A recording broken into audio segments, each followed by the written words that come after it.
দুর্নীতি আর চাঁদাবাজি বন্ধ হলো না। আমাদের সামনে এমনও রেকর্ড আছে, চাঁদাবাজি করতে গিয়ে চাঁদা দিতে অস্বীকার করায় জনসম্মুখে দুপুর বিকালে আমরা ইট আর পাথর দিয়ে মেরে ফেলি। কথা বলেন ঠিক কিনা? আল্লাহ রাব্বুল আলামিন বলেন 6 পারা 12 নম্বর পৃষ্ঠা 6 নম্বর লাইনে আছে, 5 নম্বর সূরা মাইদার 33 নম্বর আয়াত, ইন্নামা জাযাউল্লাযীনা ইউহারিবুনাল্লাহা ওয়া রাসূলাহু ওয়া ইয়াসআউনা ফিল আরদি ফাসাদা। আল্লাহ বলেন ইন্নামা জাযাউল্লাযীনা ইউহারিবুনাল্লাহা ওয়া রাসূলা, যারা আল্লাহর রাসূলের বিরুদ্ধে যুদ্ধ করে, অর্থাৎ আল্লাহর হুকুম মানে না, আল্লাহর হুকুমের বিরুদ্ধাচরণ করে, ওয়া ইয়াসআউনা ফিল আরদি ফাসাদা, জমিনের মধ্যে ফাসাদ সৃষ্টি করে, দুর্নীতি করে, চাঁদাবাজ করে। চাঁদাবাজ যদি চাঁদাবাজি করতে গিয়ে হত্যা করে আবার চাঁদাবাজি করে, তাহলে তার শাস্তি হলো আইয়ুকাত্তালু আও ইউসাল্লাবু, তাকে হত্যা করা হবে অথবা শুলিতে চড়ানো হবে। চাঁদাবাজ যদি চাঁদাবাজি করতে গিয়ে হত্যা না করে শুধুমাত্র চাঁদাবাজি করে, তাহলে তার শাস্তি হলো আও তুকাত্তা আইদিহিম ওয়া আরজুলুহুম মিন খিলাফিন, বিপরীত দিক থেকে চাঁদাবাজের হাত পা কেটে ফেলতে হবে। মিন খিলাফ মানে হলো বিপরীত দিক থেকে, এর মানে হলো প্রথমে চাঁদাবাজের ডান হাত কেটে ফেলতে হবে, এরপরে চাঁদাবাজের বাম পা কেটে ফেলতে হবে। এর অর্থ হলো মিন খিলাফি, বিপরীত থেকে কেটে ফেলা। এই আইনটা কার? আসতে বলবেন না, আইনটা কার? আর যদি চাঁদাবাজি করতে গিয়ে হত্যাও না করে, চাঁদাবাজিও না করে, ত্রাস সৃষ্টি করে, হুমকি ধুমকি দেয়, তাহলে তার শাস্তি হলো আও ইউনফাউ মিনাল আরদ, তাকে নির্বাসিত করতে হবে, দেশ থেকে দেশান্তরে পাঠিয়ে দিতে হবে, অথবা কারাগারে বন্দী করে রাখতে হবে।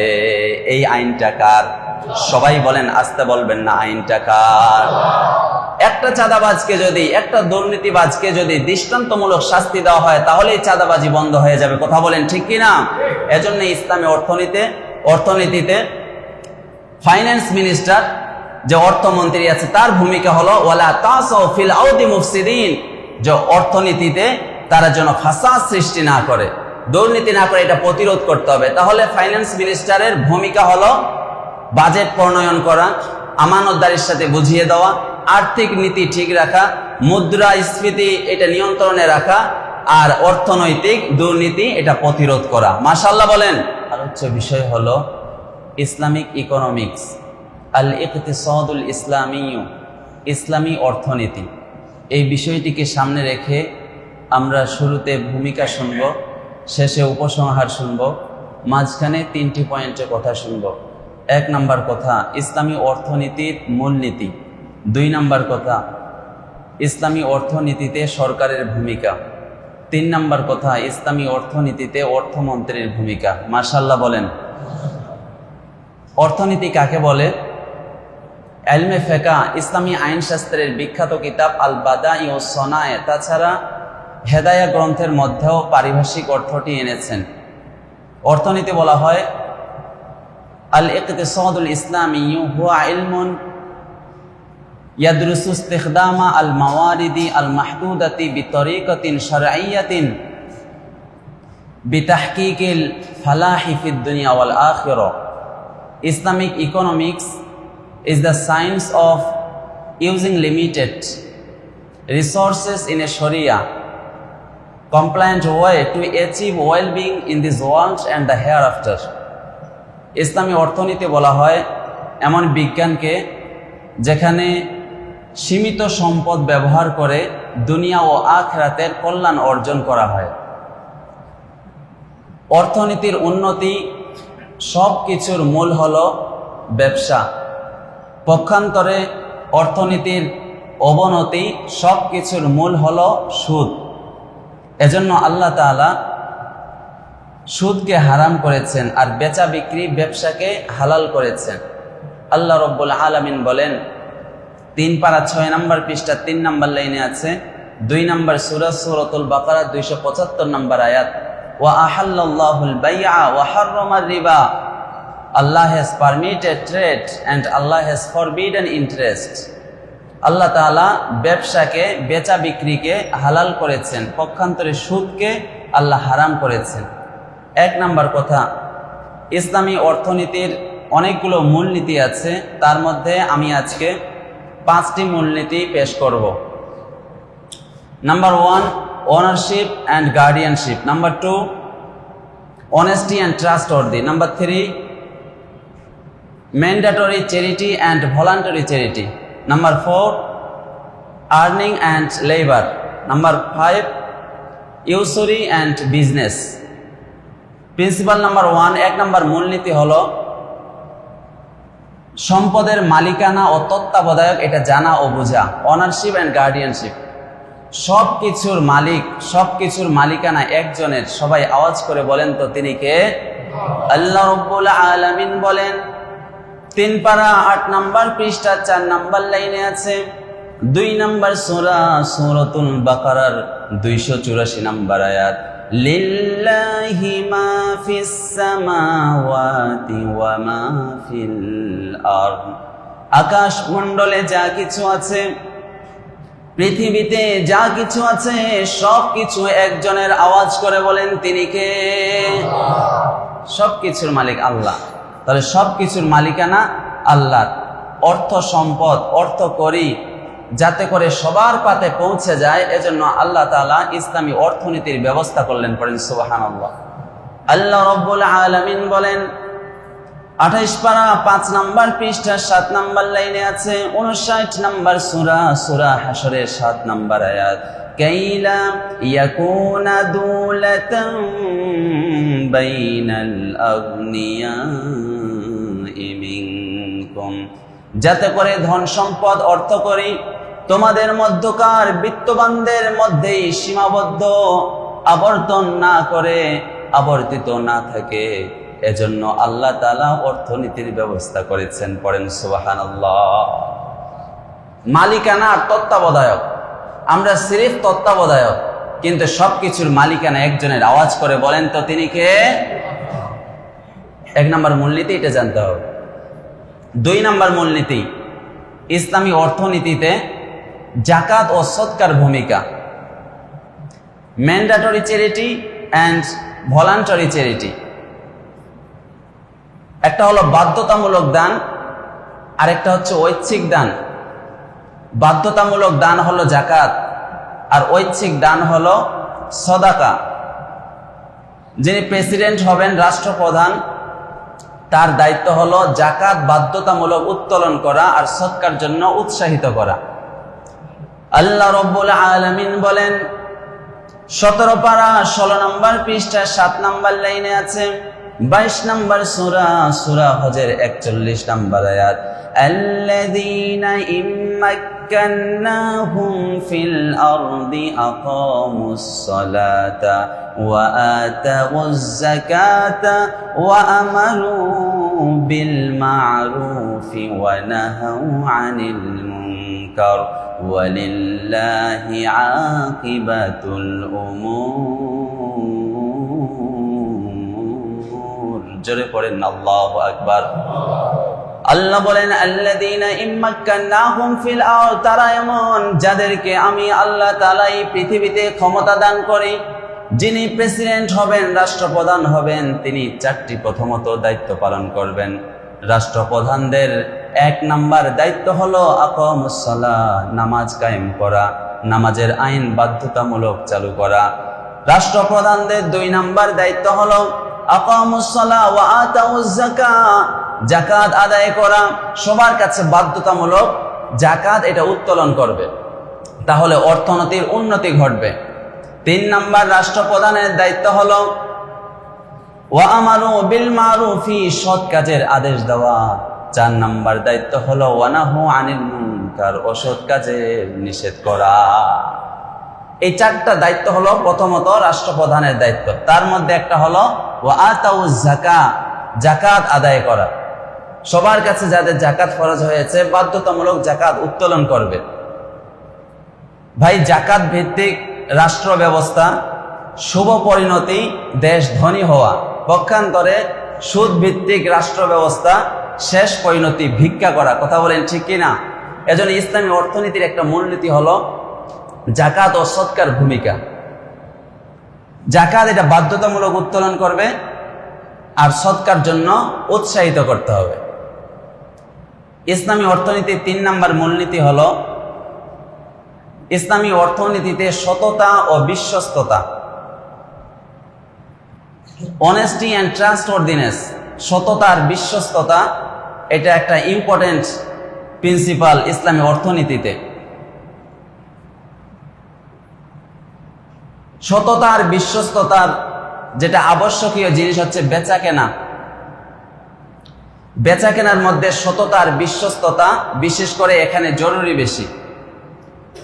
আল্লাহ রাব্বুল আলামিন বলেন 15 পারা 4 নম্বর পৃষ্ঠার 8 নম্বর লাইনে আছে 17 নম্বর সূরা বনি ইসরাঈলের 35 নম্বর আয়াত, ওয়া আউফুল কাইলা ইযা কিলতুম ওয়াজিনু বিল কিসতাসিল মুস্তাকিম যালিকা খায়রুন ওয়া আহসানু তা'ওয়িলা। জোরে পড়েন আল্লাহু আকবার। আল্লাহ বলেন ওয়া আউফুল কাইলা ইযা কিলতুম, যখন তোমরা কাউকে কোনো জিনিস পরিমাপে মেপে দাও তখন ইনসাফের সাথে ন্যায়সঙ্গতভাবে পরিপূর্ণভাবে মেপে দাও। ওয়াজিনু বিল কিসতাসিল মুস্তাকিম, আর যখন ওজন করবে সঠিক দাঁড়িপাল্লা ব্যবহার করবে, সততা বজায় রাখবে। যখন বেচা কিনা হয় একটা মার্কেটিং ফিক্স একটা রেট থাকে, একটা প্রাইস থাকে, এরপরেও মানুষকে বিশ্বাস করার জন্য বলে একটা জিনিসের দাম 10 টাকা, সে কিনেছে 8 টাকা দিয়ে, তো দাম চেয়েছে 12 টাকা। এখন লোকটা বলে যে 10 টাকা হলে নেব, তো যে বিক্রেতা আছে বলে যে আমি 10 টাকা দিয়ে আমার কিনাই আছে, আসলে কিনেছে কত দিয়ে? 8 টাকা দিয়ে। তো আমরা এভাবে বলবো না, কিভাবে বলবো? ভাই আমি 10 টাকা হলে বিক্রি করব, 10 টাকা না হলে আমি বিক্রি করবো না, ব্যাস এই কথাটা বলবো। কিন্তু এই কথা বলবো না 10 টাকা দিয়ে আমার কেনা আছে, এই কথা বলবো না। বন্ধুরা, আমার কিতাবের নাম বুখারী, সহিহ বুখারী শরীফের 2079 নম্বর হাদিসের বর্ণনা। ইমাম বুখারী কিতাবুল বাই অধ্যায়ের মধ্যে হাদিসটি এনেছেন। হাদিসটি বর্ণনা করেছেন হাকিম বিন হিজাম রাদিয়াল্লাহু আনহু। নবীজি সাল্লাল্লাহু আলাইহি ওয়াসাল্লাম বলেন, আল বাইআনে বিল খিয়ারি মা ইয়াতাফাররাকা আও ক্বালা হাত্তা ইয়াতাফাররাকা। ক্রেতা আর বিক্রেতা এক মজলিসের মধ্যে যতক্ষণ পর্যন্ত বিচ্ছিন্ন না হয় ততক্ষণ পর্যন্ত ক্রেতা আর বিক্রেতার মধ্যে এটা এখতিয়ার থাকে, এই বেচা কিনাটা সম্পন্ন করবে না বাতিল করে দিবে। যতক্ষণ পর্যন্ত এক জায়গায় থাকবে, এক মজলিসে মানে এক দোকানেই থাকবে, ততক্ষণ পর্যন্ত এটা বাতিল করবে নাকি সম্পন্ন করবে তাদের এখতিয়ার। এরপরে নবীজি বললেন, ওয়াইন সাদাকা ওয়া বায়ানা বুরিকা লাহুমা ফি বাইইহিমা, যদি তারা সত্য কথা বলে তাহলে আল্লাহ তাআলা তাদের এই বেচা কেনার মধ্যে বরকত দান করেন। পড়েন সুবহানাল্লাহ। এরপরে নবীজি বললেন, ওয়াইন কাতামা ওয়া কাযাবা, আর যদি দোষ গোপন করে আর মিথ্যা কথা বলে বিক্রি করে, মুহিকাত বারাকাতু বাইইহিমা, তাহলে তাদের এই বেচা বিক্রির মধ্যে আল্লাহ তাআলা বরকত তুলে নেন, মুছে দেন। পড়েন নাউজুবিল্লাহ। তাহলে সততার সাথে বিশ্বস্ততার সাথে দোষ গোপন করা যাবে না। যখন বিক্রি করবেন, যেটা আপনার প্রোডাক্ট যেটা সেল করছেন, এটা যদি দোষ থাকে তাহলে এটা ব্যক্ত করতে হবে, এটা গোপন করা যাবে না। সততার সাথে বিশ্বস্ততার সাথে, যারা বিশ্বস্ত সততা ধার্মিক ব্যবসায়ী, এরা কিয়ামতের দিন সত্যবাদীদের সাথে, শহীদদের সাথে, নবীগণের সাথে থাকবে। পড়েন সুবহানাল্লাহ। বন্ধুরা, আমার কিতাবের নাম তিরমিজি, সুনানে তিরমিজি শরীফের 1209 নম্বর হাদিসের বর্ণনা। ইমাম তিরমিজি আবওয়াবুল বাই অধ্যায়ের মধ্যে হাদিসটি এনেছেন। এই হাদিসটি বর্ণনা করেছেন আবু সাঈদ রাদিয়াল্লাহু আনহু। নবীজি সাল্লাল্লাহু আলাইহি ওয়াসাল্লাম বলেন, আত-তাজিরু আস-সাদুকু আল-আমিন, সত্যবাদী বিশ্বস্ত ব্যবসায়ী মান নবিয়্যিন ওয়াস-সিদ্দিকিন ওয়াশ-শুহাদাই ওয়াস-সালিহিন, তারা কিয়ামতের দিন সত্যবাদীদের সাথে, শহীদগণের সাথে, নবীগণের সাথে থাকবে। পড়েন সুবহানাল্লাহ। তাহলে সততার, বিশ্বস্ততার কত দাম। সততার, বিশ্বস্ততা যদি না থাকে তাহলে অর্থনীতির অবনতি ঘটবে, অর্থনীতির উন্নতি আশা করা যায় না। এজন্য ইসলামী অর্থনীতির একটা মূলনীতি হলো সততা আর বিশ্বস্ততা। ইসলামী অর্থনীতির 4 নম্বর মূলনীতি হলো লেবার অ্যান্ড আর্নিং, শ্রম আর হচ্ছে উপার্জন, শ্রমের মর্যাদা, শ্রমিকের অধিকার, এটা নিশ্চিত করতে হবে। শ্রমের মর্যাদা আর শ্রমিকের অধিকার এটা নিশ্চিত করলেই অর্থনীতিতে উন্নতি ঘটবে। কথা বলেন ঠিক কিনা? আল্লাহ রাব্বুল আলামিন বলেন, বন্ধুরা আমার কিতাবের নাম ইবনে মাজাহ, সুনানে ইবনে মাজাহ শরীফের 2443 নম্বর হাদিসের বর্ণনা। ইমাম ইবনে মাজাহ কিতাবুর রুহুন অধ্যায়ের মধ্যে হাদিসটি এনেছেন। এই হাদিসটি বর্ণনা করেছেন আব্দুল্লাহ বিন আমর রাদিয়াল্লাহু আনহু। নবীজি সাল্লাল্লাহু আলাইহি ওয়াসাল্লাম বলেন, আউফুল আজীরা আজরাহু ক্বাবলা আন ইয়াজিফা আরকুহু, তোমরা তাদের মজুরি দিয়ে দাও শ্রমিকের দেহের ঘাম শুকাবার পূর্বে। সুবহানাল্লাহ পড়েন। শ্রমিকের ঘাম শুকাবার পূর্বে তাদের মজুরি দিয়ে দাও।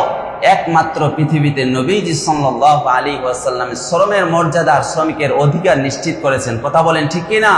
এজন্য ইসলামিক ইকোনমিক্স, ইসলামী অর্থনীতির একটা প্রিন্সিপাল বা মূলনীতি হলো শ্রমের মর্যাদা আর শ্রমিকের অধিকার।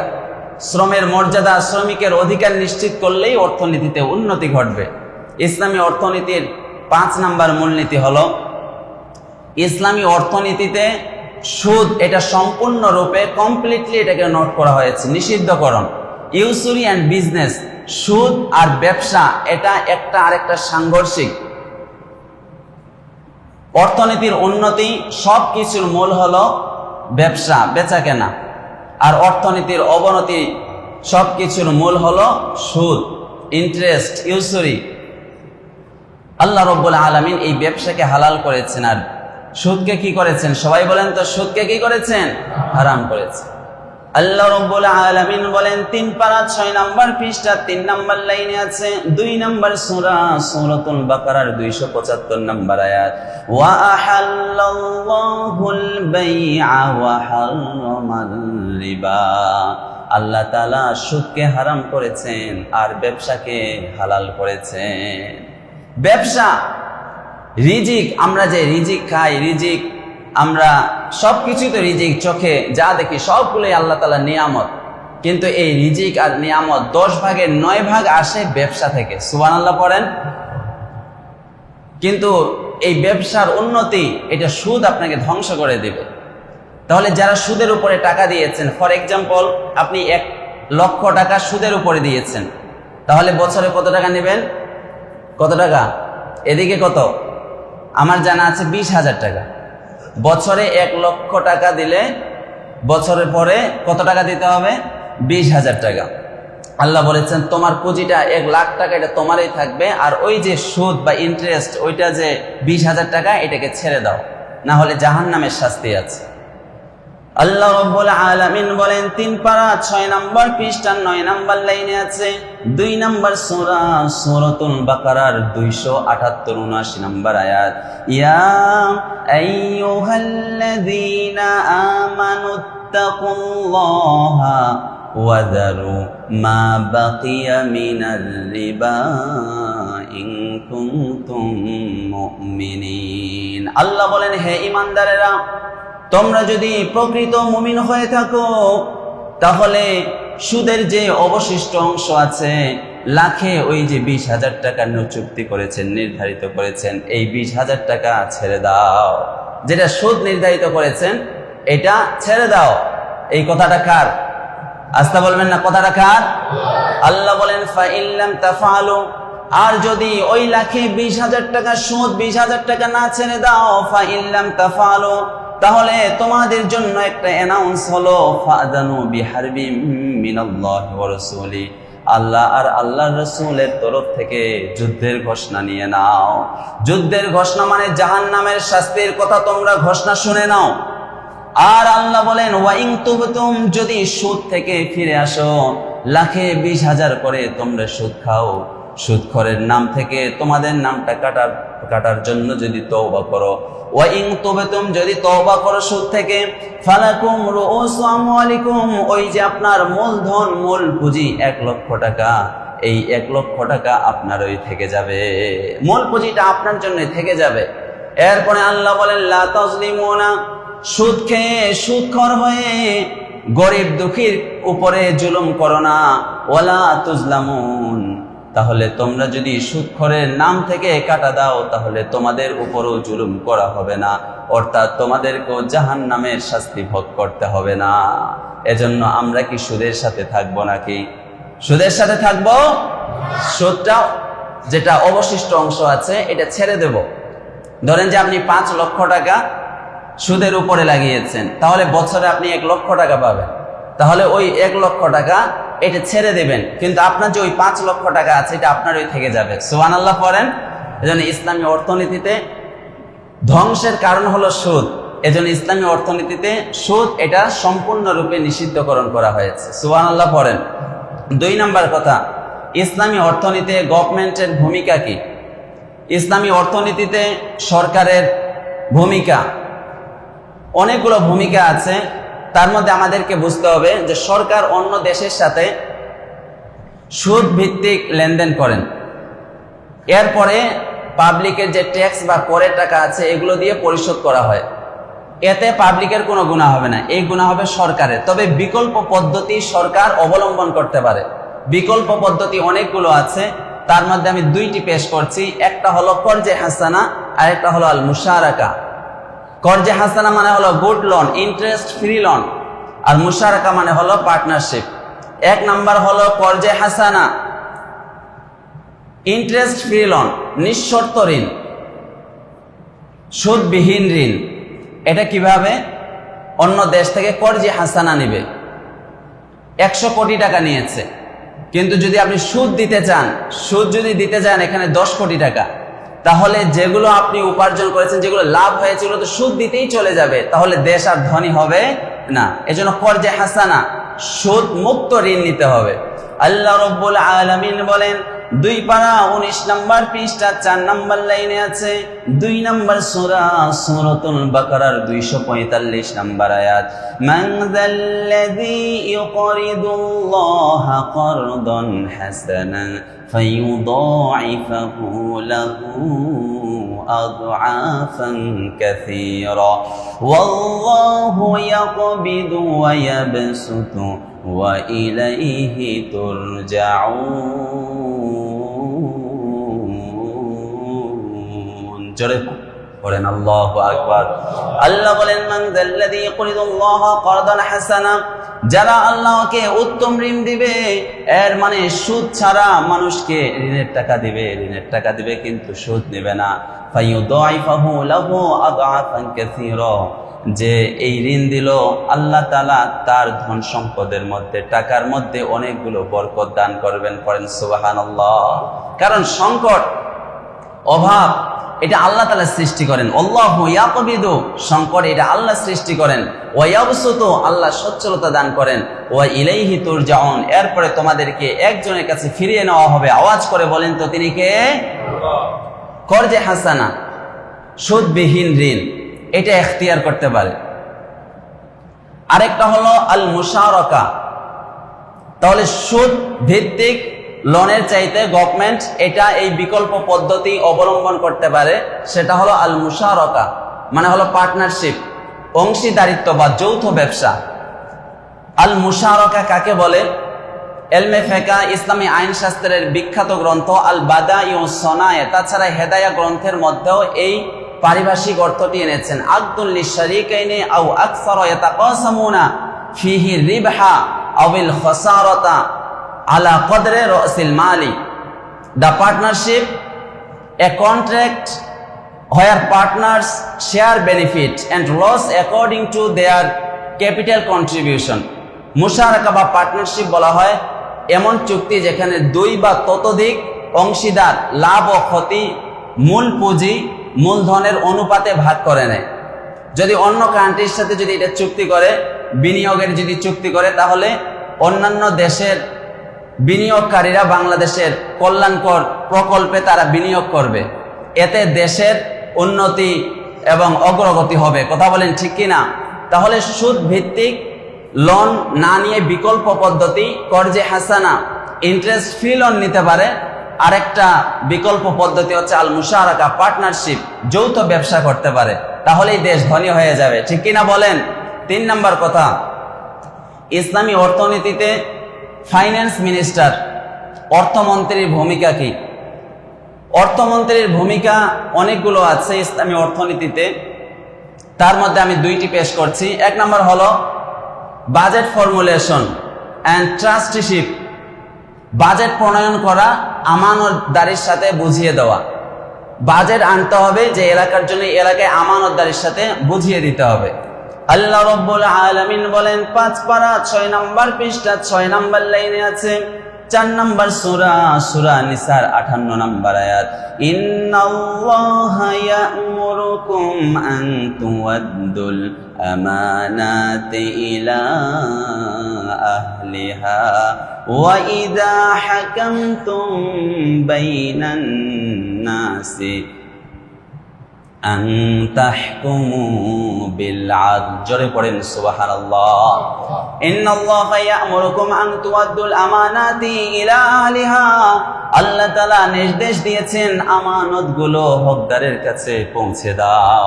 যার জন্য যেটা বাজেট প্রণয়ন করা হয়েছে তার কাছে, হকদারের কাছে এটা পৌঁছিয়ে দাও, এটা আল্লাহ তাআলা আদেশ করেছেন। আবার ওয়াইদা হাকামতুম বাইনান নাসি আন তাহকুমু বিল আদল, মানুষের মাঝে যখন বিচার কার্য সম্পন্ন করা হবে তখন ইনসাফের সাথে, তখন আদল ইনসাফের সাথে সম্পন্ন করতে হবে।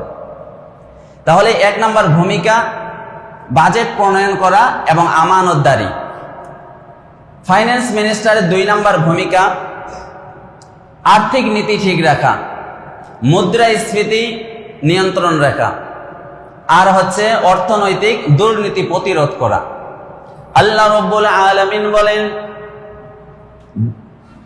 12 পারা 10 নম্বর পৃষ্ঠা 6 নম্বর লাইনে আছে, 11 নম্বর সূরা, সূরা হুদের 85 নম্বর আয়াত, ওয়া ইয়া কওমি আউফুল মিকিয়ালা ওয়াল মিজানা বিল কিসতি ওয়া লা তাবখাসুন নাসা আশিয়াআহুম ওয়া লা তা'সাউ ফিল আরদি মুফসিদিন। হাজার হাজার বছর আগের কথা, শুআয়ব আলাইহিস সালাম তার উম্মতদেরকে বলেছিলেন, আউফুল মিকিয়াল ওয়াল মিজান, তোমরা যখন পরিমাপে দিবে আবার ওজনে দিবে তখন ন্যায়সঙ্গত ভাবে দিবে, পরিপূর্ণ ভাবে দিবে। অর্থাৎ আর্থিক নীতি এটা ঠিক রাখতে হবে। আর্থিক নীতি কি রাখতে হবে? ঠিক রাখতে হবে, ওজনে কম দেওয়া যাবে না। এরপরে শুআয়ব আলাইহিস সালাম তার উম্মতদেরকে বলেছিলেন, ওয়ালা তাবখাসুন নাসা আশিয়াআহুম, জনগণকে দ্রব্যের মধ্যে কম দিও না। অর্থাৎ মুদ্রাস্ফীতি নিয়ন্ত্রণ রাখতে হবে। মুদ্রাস্ফীতি নিয়ন্ত্রণ যদি না থাকে তাহলে জনগণ তার ন্যায্য দ্রব্য কিনতে পারবে না। ঠিক কিনা বলেন? এরপরে শুআয়ব আলাইহিস সালাম তার উম্মতদেরকে বলেছিলেন, ওয়ালা তাবখাসুন নাসা আশিয়া ওয়ালা তা'সাউ ফিল আরদি মুফসিদিন, জমিনের মধ্যে অশান্তি বিস্তার করিও না, দুর্নীতি করিও না। হাজার হাজার বছর আগে শুআয়ব আলাইহিস সালাম তার উম্মতদেরকে বলেছিলেন। এটা আল্লাহ তাআলা কুরআনে তুলে ধরেছেন। সুবহানাল্লাহ পড়েন। তাহলে আর্থিক নীতি এটা ঠিক রাখা, মুদ্রাস্ফীতি নিয়ন্ত্রণ রাখতে হবে, আর হচ্ছে দুর্নীতি, চাঁদাবাজি এগুলো প্রতিরোধ করতে হবে। এটা দায়িত্ব ও কর্তব্য। এরপরও দুর্নীতি আর চাঁদাবাজি বন্ধ হলো না। আমাদের সামনে এমনও রেকর্ড আছে, চাঁদাবাজি করতে গিয়ে চাঁদা দিতে অস্বীকার করায় জনসম্মুখে দুপুর বিকালে আমরা ইট আর পাথর দিয়ে মেরে ফেলি। কথা বলেন ঠিক কিনা? আল্লাহ রাব্বুল আলামিন বলেন 6 পারা 12 নম্বর পৃষ্ঠা 6 নম্বর লাইনে আছে, 5 নম্বর সূরা, সূরা মাইদার 33 নম্বর আয়াত, ইন্নামা জাযাউল্লাযীনা ইউহারিবুনাল্লাহা ওয়া রাসূলাহু ويسعون في الأرض فسادا আল্লাহ বলেন ইন্নামা জাযাউল্লাযীনা ইউহারিবুনা আল্লাহ ওয়া রাসূলা যারা আল্লাহর রাসূলের বিরুদ্ধে যুদ্ধ করে অর্থাৎ আল্লাহর হুকুম মানে না আল্লাহর হুকুমের বিরুদ্ধাচরণ করে ওয়ায়াসাউনা ফিল আরদি ফাসাদা জমিনের মধ্যে ফাসাদ সৃষ্টি করে দুর্নীতি করে চাঁদাবাজ করে চাঁদাবাজ যদি চাঁদাবাজি করতে গিয়ে হত্যা করে আবার চাঁদাবাজি করে তাহলে তার শাস্তি হলো আইয়ুকাত্তালু আও ইউসাল্লাবু তাকে হত্যা করা হবে অথবা শুলিতে চড়ানো হবে চাঁদাবাজ যদি চাঁদাবাজি করতে গিয়ে হত্যা না করে শুধুমাত্র চাঁদাবাজি করে তাহলে তার শাস্তি হলো আও তুকাত্তা আইদিহিম ওয়া আরজুলুহুম মিন খিলাফিন বিপরীত দিক থেকে চাঁদাবাজের হাত পা কেটে ফেলতে হবে মিন খিলাফ মানে হলো বিপরীত দিক থেকে এর মানে হলো প্রথমে চাঁদাবাজের ডান হাত কেটে ফেলতে হবে এরপরে চাঁদাবাজের বাম পা কেটে ফেলতে হবে এর অর্থ হলো মিন খিলাফি বিপরীত থেকে কেটে ফেলা এই আইনটা কার আসতে বলবেন না আইনটা কার আর যদি চাঁদাবাজি করতে গিয়ে হত্যাও না করে চাঁদাবাজিও না করে ত্রাস সৃষ্টি করে হুমকি ধুমকি দেয় তাহলে তার শাস্তি হলো আও ইউনফাউ মিনাল আরদ তাকে নির্বাসিত করতে হবে দেশ থেকে দেশান্তরে পাঠিয়ে দিতে হবে অথবা কারাগারে বন্দী করে রাখতে হবে এই আইনটা কার সবাই বলেন আসতে বলবেন না আইনটা কার একটা চাঁদাবাজকে যদি একটা দুর্নীতিবাজকে যদি দৃষ্টান্তমূলক শাস্তি দেওয়া হয় তাহলে এই চাঁদাবাজি বন্ধ হয়ে যাবে কথা বলেন ঠিক কি না এজন্য ইসলামী অর্থনীতিতে ফাইন্যান্স মিনিস্টার যে অর্থমন্ত্রী আছে তার ভূমিকা হলো ওয়ালা তাসাউ ফিল আরদি মুফসিদিন যে অর্থনীতিতে তারা যেন ফাসাদ সৃষ্টি না করে দুর্নীতি না করে এটা প্রতিরোধ করতে হবে তাহলে ফাইন্যান্স মিনিস্টারের ভূমিকা হলো বাজেট প্রণয়ন করা আমানতদারির সাথে বুঝিয়ে দেওয়া আর্থিক নীতি ঠিক রাখা মুদ্রাস্ফীতি এটা নিয়ন্ত্রণে রাখা আর অর্থনৈতিক দুর্নীতি এটা প্রতিরোধ করা মাশাআল্লাহ বলেন উপসংহার সম্মানিত উপস্থিতি ধন সম্পদ প্রপার্টি টাকা পয়সা অর্থনৈতিকভাবে যা কিছু এর আয়াতে পড়ে এগুলো আল্লাহ তাআলার দান এগুলো দিয়ে আমাদেরকে আখিরাতের নিবাস তৈরি করতে হবে অর্থাৎ আল্লাহর হুকুম অনুযায়ী এগুলো ব্যয় করতে হবে আর খরচ করতে হবে আল্লাহ রাব্বুল আলামিন বলেন 20 পারা 13 নম্বর পৃষ্ঠা 13 নম্বর লাইনে আছে 28 নম্বর সূরা কসসের